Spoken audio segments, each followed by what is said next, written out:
लंबे समय पहले एक गांव में सुरेश और कीर्तना नामक पति पत्नी रहते थे। उनके गीतिका नामक एक सुंदर सी बेटी थी। सुरेश हमेशा सबके सामने बेवजह गर्व से पेश आता था।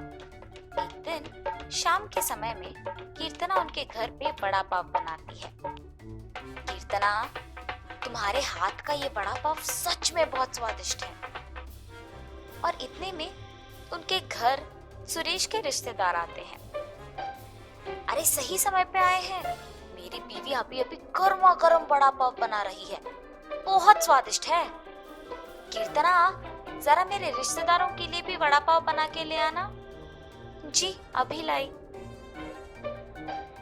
ये कह के गर्मा गर्म बड़ा पाव बना के वहां लाती है और उनके रिश्तेदारों को परोसती है। उनके रिश्तेदार उसे खाने के बाद कहते हैं, सुरेश, तुमने ठीक कहा, हम वाकई ही सही समय में आए हैं, वरना इतने स्वादिष्ट वड़ा पाव हम नहीं खा पाते। मेरी बीवी जब भी वड़ा पाव बनाती है ऐसे ही एकदम स्वादिष्ट वाले ही बनाती है, इसीलिए जितने भी बार बनाती है मैं उन्हें उतने ही प्यार से खाता हूँ। हाँ, बात तो सही है, इतने स्वादिष्ट वड़ा पाव तो कोई आसानी से नहीं बना सकता। अगर तुम्हारी बीवी ने दुकान लगाया तो लोग खरीद के खाएंगे ने। हाँ नरेश, अगर मैं इतना स्वादिष्ट वड़ा पाव बनाती तो पक्का दुकान लगा देती।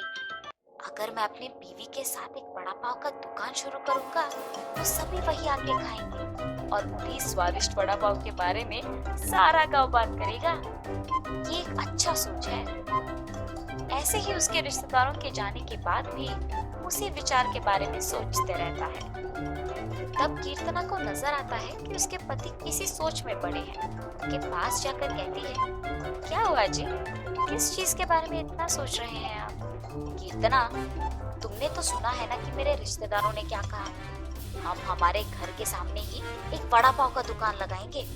तब मेरे रिश्तेदारों के ही तरह इस गांव के सारे लोग उसी के बारे में बात करेंगे। ठीक है, आपके विचार के अनुसार ही हम वड़ा पाव बना के बेचेंगे, लेकिन आपको अब से ऐसे बेवजह गर्व की बातें करना बंद करना पड़ेगा। अगर आप इसी बात को मानकर अपने बंटाओं को बदलने का वचन देंगे तो ही हम ये व्यापार शुरू करेंगे। हाँ, अब अगर मैं अपनी बीवी की बातों को नहीं मानूंगा तो वो शायद व्यापार शुरू करने के लिए नहीं मानेंगे और मैं ख्यालों के अनुसार और मेरे ख्यालों के अनुसार कुछ नहीं होगा। ठीक है कीर्तना, तुम्हारी इच्छा के ही अनुसार मैं अपना बर्ताव बदलूंगा। हम कल से ही वड़ा पाव बना के बेचेंगे। और ऐसे ही वो बाहर जाकर वड़ा पाव की तैयारी के लिए जरूरी सामग्री लेकर आता है और अगले दिन नरेश उनका दुकान शुरू करके उसकी बीवी को वड़ा पाव बनाने के लिए कहता है। कीर्तना उसके पति के बातों के अनुसार ही वड़ा पाव बनाना शुरू करती है। स्वादिष्ट और गर्मा गर्म वड़ा पाव, आइए बाबू आइए। ऐसे जोर जोर से चिल्लाने के कारण उस तरफ जाते हुए सारे लोग आकर्षित होकर उसके दुकान आते हैं और वड़ा पाव लेके उन्हें खाने लगते हैं।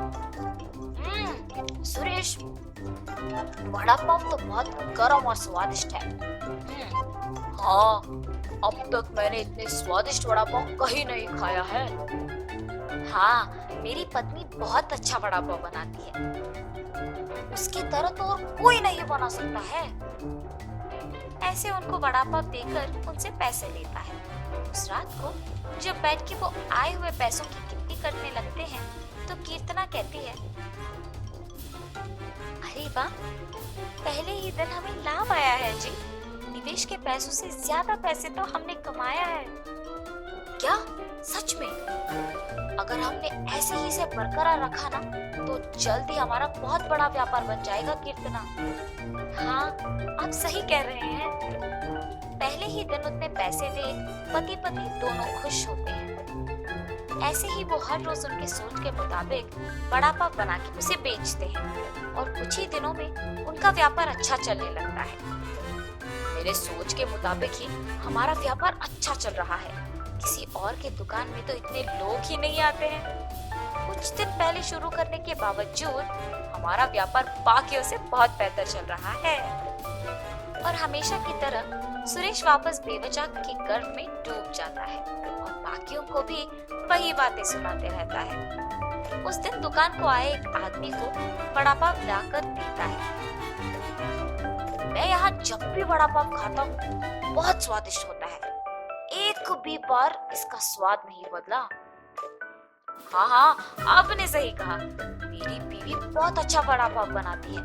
नया व्यापार होने के बावजूद बाकियों से हमारा बहुत अच्छा चल रहा है। हाँ। ऐसे ही वहाँ मौजूद सभी से बात करता है और ऐसे ही बात करते हुए वो उन लोगों से पैसे लेना भूल जाता है। उसके पैसे ना लेने के कारण सभी वहाँ आके उसकी गर्व की बातें सुनकर पैसे दिए बिना चले जाते थे। कुछ दिन बाद सबको जब सुरेश की कमजोरी का पता लग गया तो वो वड़ा पाव मंगा के उसे खा के पैसे देने के लिए उसके पास जाकर वड़ा पाव के बारे में बात करना शुरू करते थे। सुरेश उनकी बातों में पड़ के गर्व की बातें करता था और उनसे पैसे लेना भूल जाता था और कुछ देर बाद वो लोग वहाँ से पैसे दिए बिना चले जाते थे। सुरेश के इस बर्ताव के कारण उनके व्यापार में नुकसान होता है और अचानक उनके सपने टूट जाने पर पति पत्नी दोनों बहुत निराश होते हैं। कीर्तना, मुझे माफ करो, इस सब का कारण मैं हूँ। मेरे इस झूठे गर्व के कारण ही सबको मेरी कमजोरी का पता लग गया और उन्होंने उसका फायदा उठाया। इसीलिए हमें अब नुकसान भुगतना पड़ रहा है। ऐसे कह के बहुत दुखी होता है।